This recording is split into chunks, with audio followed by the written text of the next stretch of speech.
Fala, sócio, beleza? Rafael Seabra aqui do Quero Ficar Rico e nesse vídeo a gente vai falar sobre o ETF Small 11, o SMAL11. Um dos ETFs, na minha opinião, mais interessantes que existe na B3, até pela exposição às empresas de menor valor de mercado. Mas já desde agora eu queria que você deixasse um comentário aqui embaixo. Você investe em ETF? Qualquer um, pode ser no Small 11, no BOVA 11 ou em qualquer outro ETF que tenha sido criado mais recentemente para, sei lá, para ouro, para China e VVB11, qualquer um. Se você investe em algum ETF, deixa aqui embaixo no comentário. Sim ou não, e se você investe, bota aqui embaixo também dizendo qual é o ETF que você investe, tá? Para começar esse vídeo, para a gente falar sobre o Small 11, a gente tem que voltar duas casinhas antes, tá? Primeiro a gente precisa explicar o que de fato é o tal do ETF, até porque a gente usa esse termo, mas esse termo ele originariamente vem do inglês, que significa Exchange Traded Funds, que nada mais é do que um fundo de investimento, via de regra de gestão passiva, tá? Ou seja, ele busca replicar um índice e esses fundos são negociados na B3, na Bolsa Brasileira. Então é um fundo que você compra cotas dele diretamente na bolsa, não é com o gestor, você pode comprar quantas você quiser, não, ele tem a quantidade limitadas. Para você comprar novas cotas, você tem que comprar no mercado secundário, ou seja, comprar de outras pessoas, tá? Então é um fundo também que tem é um fundo fechado em termos de quantidade de cotas, é um fundo limitado. Assim como fundos são também os fundos imobiliários, quando você quer investir, você tem que comprar cotas de uma outra pessoa. E o Small 11, que é um desses fundos de índice, um desses ETFs que existem no mercado brasileiro, ele busca obter retornos que correspondam, em geral, à performance do índice SMLL, que é o índice dos Small Caps da Bolsa, o Small Cap Index, que tem aqui na B3, tá? Então a gente explicou o que é ETF, eu falei rapidamente o que é o Small 11, que é um fundo de índice que busca seguir o SMLL, mas para a gente entender no que é que ele investe, a gente precisa falar agora um pouquinho também sobre esse índice, o SMLL, que no final das contas é o índice que o Small 11 busca replicar, tá? Então o SMLL é uma carteira teórica, assim como é também o Ibovespa, tá? O Ibovespa é o índice Ibovespa, que é uma carteira teórica das maiores empresas da Bolsa.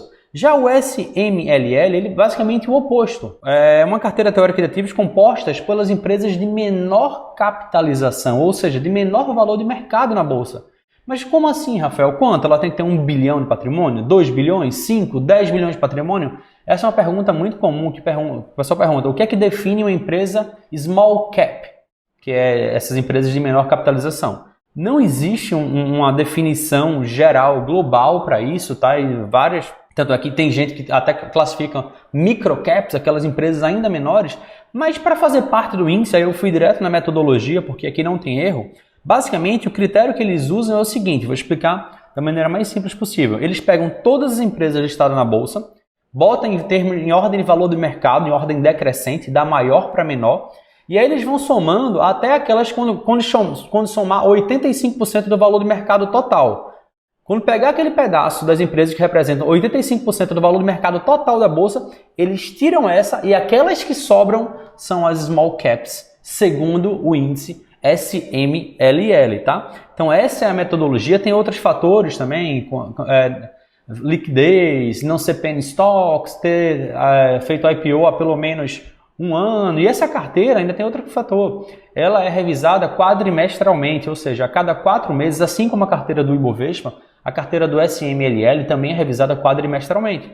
Então, a cada quadrimestre, uma empresa pode, sei lá, crescer demais e fazer parte daquelas maiores e pode, nesse caso, sair do índice, assim como alguma outra empresa que já foi grande por ter tido uma forte desvalorização pode entrar no índice, tá? Como já aconteceu com algumas que eu vou mencionar mais à frente, tá? Então a grande sacada de você investir num fundo como o Small 11 é você pegar aquelas empresas que têm mais potencial de valorização. Não quer dizer que é garantia, não quer dizer que é certo que ele vai render mais do que o outro, mas se a empresa é menor, ela tem mais chances de crescer de uma maneira grande. Por exemplo, você pega a Fleury, que é uma small cap, é uma empresa que faz parte desse índice, e pega a Petrobras. É muito mais fácil a Fleury dobrar de tamanho do que a Petrobras dobrar de tamanho, sei lá, a Vale dobrar de tamanho, o Itaú dobrar de tamanho. Então essa é a grande sacada, assim também como é muito mais fácil as empresas pequenas se enrolarem, tá? Antes de a gente falar sobre as vantagens e desvantagens do Small 11, eu preciso falar aqui, até a título de curiosidade, quais são as 10 maiores posições hoje do índice, tá? Na carteira de agora, a carteira que vale de janeiro a abril de 2021, as 10 maiores posições são exatamente essas. Vou mostrando aqui, na tela vai aparecendo os percentuais, eu não vou falar para a gente agilizar, tá? Então a primeira delas é a Eneve 3, né? A Eneva, depois Azul 4, da empresa Azul, depois Prio 3, da PetroRio. A quarta posição tá da Educ 3, que é a Edux, empresa do setor de educação. A quinta é LWSA 3, que é a Localweb, empresa de tecnologia. A sexta é a Qual 3, né? QUAL3, que é a Qualicorp. A sétima é a Elican 3, que é a Locamérica, empresa do segmento de locadora de veículos. Oitava é justamente a FLRY3, tá? A Fleury, que eu tinha comentado recentemente, agora há pouco. Uma empresa do setor de saúde, né? Que trabalha com essa parte de medicina diagnóstica, laboratórios, entre outras coisas. A nona, IRBR3, tá? O IRB, essa é um ponto que eu quero comentar rapidamente, é que às vezes a empresa sofre uma desvalorização tão grande a termos de valor do mercado, que mesmo já tendo sido grande outrora, sofre uma desvalorização tão grande e termina entrando no índice de small caps, que foi o que aconteceu com a IRB, que teve uma queda de mais de 80% do seu valor de mercado, tá? Então é a nona maior participação do índice hoje, IRBR3, e a 10ª posição está na BRML3, que é a BR Malls. Então essas são as 10 maiores posições do índice Small Caps. E aí que você vai encontrar também empresas, sei lá, como CVC, Cielo, Azul, Gol, Azul, inclusive eu mencionei aqui recentemente, que já foram empresas maiores e que sofreram uma desvalorização forte recentemente e terminaram entrando nessas empresas menores, de menor capitalização da bolsa. Explicado isso, vamos agora discutir sobre as vantagens e desvantagens. É importante de mencionar isso porque, baseado no seu perfil, as vantagens podem ser mais relevantes do que as desvantagens, ou, por outro lado, pode ser que as vantagens não valham tanto a pena assim para você e as desvantagens pesem muito mais. E aí sim vai ficar mais fácil a gente definir se vale a pena ou não investir no Small 11, tá? Então vamos dar uma olhada agora nas vantagens e desvantagens. Primeiro, falando das vantagens, a primeira delas é a simplicidade. Fica muito claro que apenas com a compra de um único ativo você está se expondo a dezenas de empresas de menor capitalização, então é muito simples você investir. Você não precisa perder nenhum tempo investindo, estudando sobre as empresas, os balanços dela, não. Você vai lá, compra as cotas do Small 11 e está tudo certo. Você se expôs já a uma penca de empresas de menor capitalização. A segunda vantagem é justamente a diversificação. Quando você compra a cota dele, você está se expondo a várias empresas, então além de ser simples de investir, você já investe de maneira diversificada, comprando um único ativo. Isso também é muito interessante para quem está querendo investir com foco no longo prazo. A terceira vantagem é o baixo custo. Primeiro porque, geralmente, os fundos de índice têm uma taxa de administração baixinha. No caso do Small 11, ele tem uma taxa de administração de 0,5% ao ano. É uma taxa bem legal, se você compara com os principais fundos de ações que existem no Brasil, que tem taxa de administração de 2% ao ano e ainda tem taxa de performance. O Small 11 é 0,5% ao ano e não tem nem taxa de performance. Então é bem interessante e também tem a questão do baixo custo. Hoje a maioria das corretoras, pelo menos uma boa parte das corretoras, não cobram mais taxa de corretagem para você comprar ativos de renda variável, mas algumas ainda cobram. Então, em vez de você ter que investir em dezenas de empresas e pagar a taxa de corretagem para cada uma delas, você compra um único ativo, que é o Small 11, e você está um único ativo, com a única compra, paga a única taxa de corretagem, se é que você ainda paga, tá?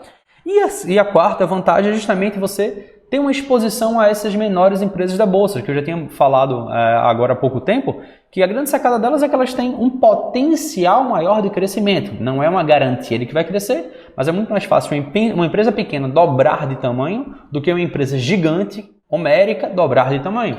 Então ela tem mais potencial de crescimento. Então essas seriam as principais vantagens ao você investir no Small 11. E quais seriam então as desvantagens? Eu separei aqui 3 desvantagens, mas é importante deixar bem claro, tá? Que essas desvantagens não são exclusivas do Small 11, elas são inerentes ao investimento em ETFs, tá? Então eu gosto de deixar isso bem claro para você não achar que é algo tipo, não, Rafael, mas isso são todos, são em todos. Mas se o Small 11 é um ETF, ele sofre dessas desvantagens. E quais seriam essas 3 principais desvantagens? A primeira delas é que você não escolhe as empresas que estão lá dentro. Quando você compra uma cota do Small 11, você está comprando aquele pacote completo. Você não pode dizer, eu quero essas empresas, mas eu não quero IRB, eu não quero CVC, que se envolveram em fraudes contábeis recentemente, eu não quero a Cielo, que perdeu o valor de mercado e eu acho que ela nunca mais vai se recuperar. Então você não pode escolher. Você compra ela, você vem com o pacote completo, tá? Então essa quer queira, quer não, é uma desvantagem. A segunda desvantagem e que traz até implicações, é justamente que os ETFs não pagam dividendos. Você não recebe dividendos quando você investe em ETFs. Aí você deve estar perguntando, Rafael, mas quer dizer que as empresas que fazem parte da carteira dele não pagam dividendos? Pagam sim. Esses dividendos são recebidos pelo fundo, mas em vez dele distribuir para os cotistas, eles reinvestem no próprio fundo. Então o valor patrimonial do fundo cresce. Você pode perguntar, Rafael, então está tudo certo. Se os dividendos estão sendo reinvestidos, para mim está ok, mais ou menos. Porque no exato momento que eu gravo esse vídeo, em fevereiro de 2021, os dividendos não são tributados, eles são isentos de imposto de renda. Mas a partir do momento que eles são reinvestidos, fazem parte das cotas do fundo, e para você colocar ele no bolso, você tem que vender uma parte das suas cotas, essa venda vai ser tributada. Então, quer queira, quer não, por eles não distribuírem dividendos, você meio que indiretamente vai pagar imposto de renda sobre os dividendos. E isso é danoso para o seu patrimônio, isso é danoso para a sua estratégia de investimentos, tá? Porque se existe uma maneira de você não pagar quando você investe diretamente nas ações ou em fundos imobiliários, fica chato ter que pagar quando você investe através de ETFs, tá? E a terceira desvantagem do Small 11, que também é inerente a todos os ETFs, é que eles não possuem a isenção de imposto de renda para uma venda com lucro, como acontece no caso das ações. Se você investe diretamente em ações especificamente, nesse caso essa isenção não vale para fundos imobiliários, tá? Só para ações. Quando você investe em ações, se você vender até 20 mil reais por mês, isso é venda, não é lucro, tá? Você comprou ações por 10 mil e vendeu, sei lá, por 19. Teve lucro de 9 mil. Se você tiver feito vendas só de 19 mil dentro de um mês, menos de 20 mil, mesmo tendo lucro de 9 mil reais, ainda assim você não paga imposto de renda sobre isso. No caso do ETF, qualquer venda com lucro vai ser tributada, tá? Então, se teve lucro de 1.000, você vai pagar 15% de imposto de renda. Essa é a alíquota. É a mesma alíquota do caso das ações, mas as ações têm uma faixa de isenção e ETF não. Qualquer venda com lucro, você vai pagar imposto de renda, tá? Então, explicadas as vantagens e desvantagens, a gente pode chegar aqui a algumas conclusões sobre ele, até para definir se ele vale a pena ou não, baseado no seu perfil. Então, por exemplo, se você é uma pessoa que quer investir com foco no longo prazo, não está preocupado em fazer vendas, não está preocupado em ter rendimentos agora, queria que tudo fosse reinvestido mesmo, e você não quer se preocupar em escolher as suas próprias ações, o Small 11 pode valer a pena sim para você. Pode valer a pena. Para uma pessoa que tem esse perfil totalmente passivo em relação aos investimentos, mas mesmo assim quer pagar menos taxa do que pagando em fundos de ações, investindo no caso em fundos de índice, pode ser uma estratégia que funcione para você. Porém, se você tem um outro perfil, você quer investir em renda variável escolhendo apenas aquelas empresas que são lucrativas, que têm um endividamento sob controle, que tem uma boa governança, ou seja, que não está envolvido em rolo, em fraude, em escândalos, você quer fazer o seu próprio filtro para poder fazer as suas próprias escolhas, nesse caso, os ETFs não seriam vantajosos para você. Especificamente falando, o Small 11 não seria vantajoso para você, tá? Porque tem pessoas que sabem que querem fazer as suas próprias escolhas e, felizmente, hoje em dia é bem simples você escolher seus próprios ativos com métodos muito simples. Inclusive, eu tenho um método que se chama VSM, o Vestibular da Sociedade Milionária, que eu mostro como com apenas 3 parâmetros você consegue fazer um filtro de empresas bem acima da média. Caso você queira saber mais sobre isso, eu tenho um workshop gratuito sobre Bolsa de Valores, tá? Então, se você tem interesse em investir melhor seu dinheiro em renda variável, com segurança, tornando sócio de boas empresas e também 100% por conta própria, com total autonomia, basta você acessar esse link que está aqui abaixo agora, tá? sociedademilionaria.com/workshop. Lá você pode reservar a sua vaga no workshop que eu liberei por tempo limitado, tá? Você vai lá, reserva a sua vaga para garantir a sua vaga lá na sala de transmissão, tá? Então você acessa esse link, cadastra seu e-mail, escolhe o horário para assistir essa aula e aí a gente se vê lá dentro da sala de transmissão, se isso for do seu interesse. Mais uma vez, reforçando, o link está aqui embaixo, sociedademilionaria.com/workshop, tá? E se você tiver gostado desse vídeo, clica no like, tá? Não sai desse vídeo sem deixar o seu joinha. Para você não é quase nada, para mim faz uma baita diferença. E mostra para o YouTube que esse vídeo é legal. Quanto mais likes eles têm, mais pessoas recebem esse vídeo, podem assistir esse vídeo, tá? Então é muito importante que você deixe o seu like e também que você se inscreva aqui no canal, no botão vermelho que tem aqui embaixo que diz inscrever-se. Basta você clicar nele, depois você clica no sino para ativar as notificações, porque assim você não perde nenhum dos próximos vídeos gratuitos que eu vou liberar nas próximas semanas aqui no YouTube, tá? Dito isso, esse vídeo fica por aqui e a gente se vê no próximo vídeo. Tchau, tchau!